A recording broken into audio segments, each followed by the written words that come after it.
أهلا بيكم في حلقة جديدة من حكاية في رغيف مع سارة نبيل.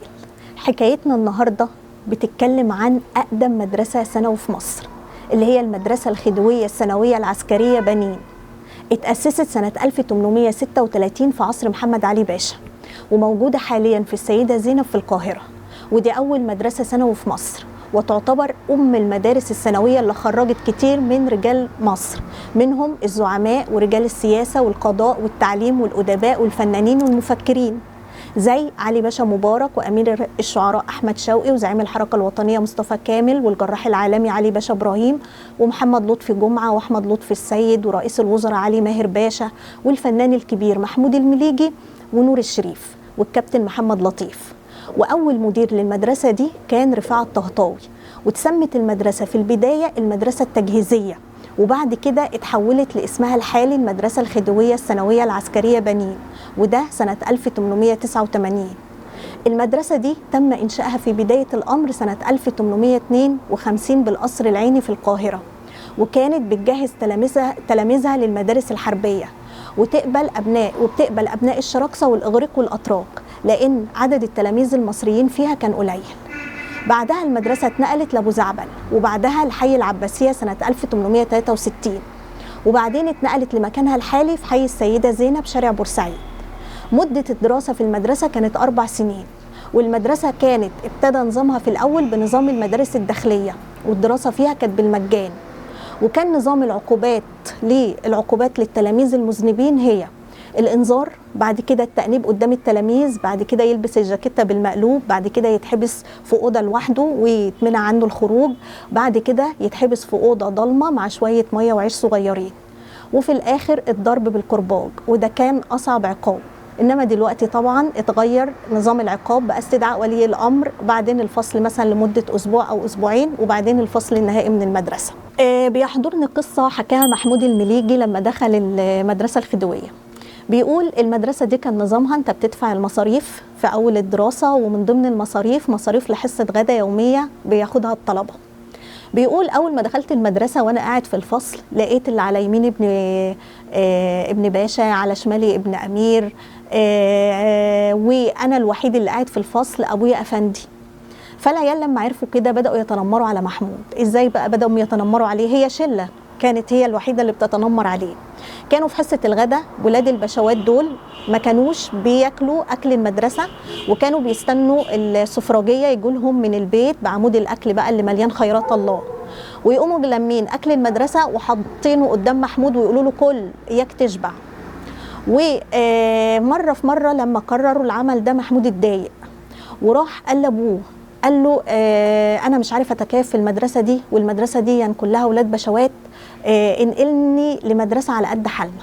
فأبوه قال له ما فيش حاجة اسمها ابن باشا وابن أفندي، وده مستقبلك ولازم تدافع عنه. قال له طب أعمل إيه؟ قال له اتصرف أنت. شوف اللمسة الأبوية اللي بيخلي الأب هنا بيخلي ابنه يتحمل المسؤولية، تحمل مسؤولية نفسك، اتصرف. فمحمود قاعد يفكر لحد ما جه في باله أيام ما كانوا عايشين في المغربلين كان في فتواية اسمها عزيزة الفحلة. عزيزة الفحلة الفتواية دي كانت بتدافع عن الفقراء، وكانت بتخش في خناقات وتضرب. ومحمود لما كان في طفولته في حي المغربلين عنده بتاع 6-7 سنين كان بيروح ويتفرج على الخناقات دي، وكان معجب قوي بيها. فقال أنا لازم هاخد حقي من العيال دول بدراعي، مفيش حل غير الدراع. واستحلف لهم، وتاني يوم راح المدرسة. فالعيال قرروا نفس اللي عملوه، وكان من ضمن الشلة دي واحد اسمه عبد اللطيف شاش، ولد تخين كده ومليان. فبعد حصة الغداء كانوا متعودين يقعدوا الطلبة في الحوش الخلفي بتاع المدرسة. فعبد اللطيف شاش لما كانوا قاعدين في الحوش شاف محمود ماشي بعد حصة الغداء، فبيقول له يا محمود ياك يكون عجبك الأكل النهاردة، اللحمة كانت حمرا وسبناها لك كلها. فمحمود كان متعود ما يردش عليهم ويسيبهم، لكن المرة دي قال لا، لازم أنا أقف واخد حقي. هيحصل ايه يعني؟ هيضربوني؟ مش هيقدروا، العيال دول ولاد أغنياء، أي نفخة فيهم هتطيروا. فهجم على العيال وهو مستحضر شخصية عزيزة الفحلة، ودخل وضرب يمين وشمال وهات وخد وعجن العيال. العيال ما خدوش في ايديه غلوة، في ثانيه زي ما هو كان عامل حسابه العيال جريوا قدامه، بس للاسف جريوا وراحوا على اوضه المدير واشتكوه.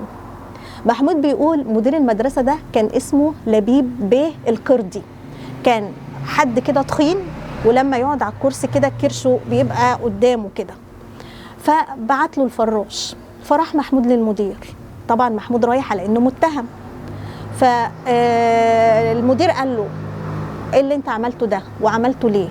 فقال له شوف بقى يا بيه، انا من ساعه ما دخلت المدرسه دي والعيال دول مستلمني، كل مره في حصه الغداء يسيبوا اكلهم ويحطوه لي ويستنوا السفرجيه يجيبوا لهم الاكل من البيت، وانا عندنا اكل كتير في البيت وما باكلش اكل المدرسه، وكرروا الموضوع ده كتير وانا اعتبرته اهانه، ولما رحت حكيت لابويا ابويا قال لي اتصرف، وما لقيتش حل غير ان اضربهم، ولو كرروا اللي عملوه ده هضربهم تاني رغم ان انا عارف ان في عقوبه. فالمدير قال له انت محروم من حصه الغداء لمده اسبوع. محمود قال في نفسه محروم على الاقل هرتاح منهم. طبعا العيال بعد العلقه السخنه اللي خدوها من محمود ما حدش عاد بيقرب له ولا بيتنمر عليه. تاني يوم بقى في حصه الغداء لما الجرس ضرب علشان الطلبه تروح حصه الغداء، المدير بعت الفراش لمحمود قال له تعالى كلم لبيب بيه. فراح له محمود، فلبيب بيه خده ومشوا في حوش المدرسه وحط ايده كده على كتفه، ومشيوا هما الاثنين قدام الطلبه كلهم بتوع المدرسه، ومشيوا لاخر الحوش بتاع المدرسه، ومشوا طريق طويل لحد ما رجليهم وصلتهم لبيت المدير. فمحمود قال للمدير بقى انا هرجع بقى تاني المدرسه. قال له لا، لازم تطلع معايا وتتغدى. وفعلا طلعوا معاه واتغدى معاه. شوف اللمسه التربويه، شوف ازاي مدير المدرسه طبطب على قلب محمود، شوف الناس الحلوه بتوع زمان. وتعدي السنين ومحمود يتخرج من المدرسه ويروح يشتغل في المسرح مع فرقه فاطمه رشدي. والمسرح زمان كان موسمي، يعني مثلا يشتغل 3 شهور الصيف وشهر مثلا في اسكندريه، معاك كده 4 شهور اهو شغل خلال السنه، و8 شهور قاعدين الممثلين في البيت بدون شغل بدون مرتب. فمحمود كان ماشي مرة في شارع عماد الدين ومهموم وزعلان، بيفكر وبيقول لنفسه يا ترى اللي أنا عملته ده ودخولي عالم المسرح ده صح ولا غلط؟ صح إن أنا أقعد طول الفترة دي بدون شغل؟ طب أنا لو اتجوزت وخلفت هعرف أصرف على عيالي وأتحمل المسؤولية؟ وهو بيفكر ومخه عمال رايح جاي، لقى حد بيحط ايده على كتفه من ورا، فبيبص كده لقاه لبيب بيه القردي، فبيقول له مالك يا محمود مهموم ليه؟